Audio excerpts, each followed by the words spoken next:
What's up, beautiful people? My name is PM Judy, and you are tuned in to Cheat Code once again, where we talk all things working smarter and not harder, because efficiency is key in an industry where time is money. Today, I am joined by Muchipisi, who is a casting director. Obey, how are you? I'm good. How are you? I'm good. So could you please just tell us, like, how long have you been working as a casting director and the kind of work that you do?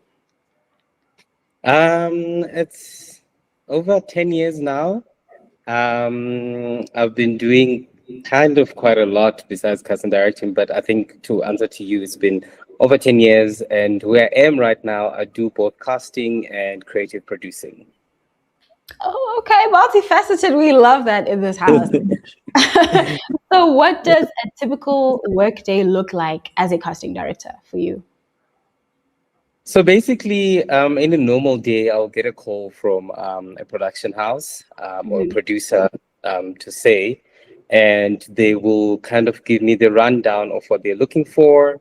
If it is a new drama series, a new movie, or maybe it's just like additional characters to like an existing show. So we kind of like tennis ball with ideas, what they're thinking, and off the top of my head, what I'm thinking as they're giving the information. And then obviously we go onto the ground, which is speaking to talent agents about this specific brief and see what they have. And obviously then we go to the audition phase. So in a nutshell, that is what the day looks like. Sounds like a very busy day. And I'm curious to know how casting, since you've been working on it for over 10 years, how has it evolved in those 10 years that you've been working? I don't know if it's evolution rather. I think it's more like there's been changes, and most of the changes happened when COVID hit worldwide. So basically, what happened was that obviously, because of physical contact and all of that, we had to stop doing in-person auditions where people had to were to send like the material to the people. They do the auditions at home, and then we do shortlist. And so basically, it has created a shift in how casting happens, because traditional casting was that the casting director requests you to come to the studio, you audition, it's either the directors and the producers are there, they make their decision based on physically seeing you, the actor, in action. But now we are in a space where the decisions are made without seeing you physically. And to the pros of it has helped people that obviously are financially, you know, financially struggling, so that they just do it at home. They don't have to take taxis to come to us or Ubers.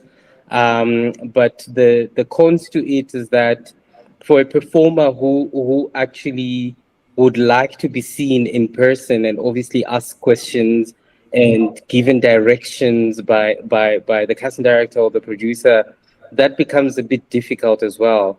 Yeah. And I think part of it as well is the material to use.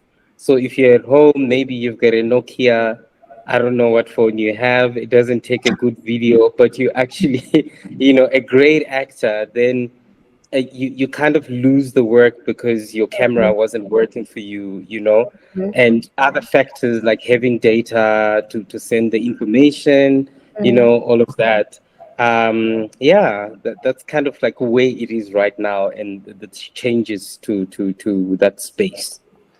All right, which makes sense, and I'm glad that you mentioned it, because then it brings me to the burning question: what is then your cheat code with the shift that has happened in casting directing? Like, how do you navigate it so that you work efficiently without compromising quality in the process, even though the process has kind of changed? So I've always say that, like, I think every single producer or director, they have an idea of what they're looking for when it comes to casting. And my school of thought right now is, instead of doing all of these tedious processes of looking and looking and looking, how about we just go straight to the people that you're thinking for. So if you have a character bio and in your head you want Obey, let's go to Obey. And if Obey is interested, let's record him, let's take him to the client. If that's a yes, that's a yes. So that eliminates the process, that eliminates the costs, that eliminates a lot of things. So a thing that is probably budgeted to be done over 2 weeks can now be done in 2 hours, you Mm, know? mm. Yeah. Yeah. Oh, that's very efficient, actually. So what would you advise either someone who's trying to get better at casting directing or is trying to get into the space? What would you advise them to learn quickly so that they don't have to take as long to learn how to work efficiently? So my biggest suggestion to anybody wanting to be a casting director or casting directors that want to obviously work efficiently in a short amount of space is to invest in watching local TV shows. In watching TV shows, you get to know all the actors across the board, all races of actors, all languages, their strengths and weaknesses. So basically, when you then get a brief from a client, as much as I say, just go to an Obey if they were wanting to look at Obey, it's also easier to just say, okay, I was thinking of Obey, but I also think this guy from this show and this guy from this show based on this and this and this. So now everything that you're doing is factual, you know. So you're Mm, also not spending a lot of time trying to reference things and all of mm, that.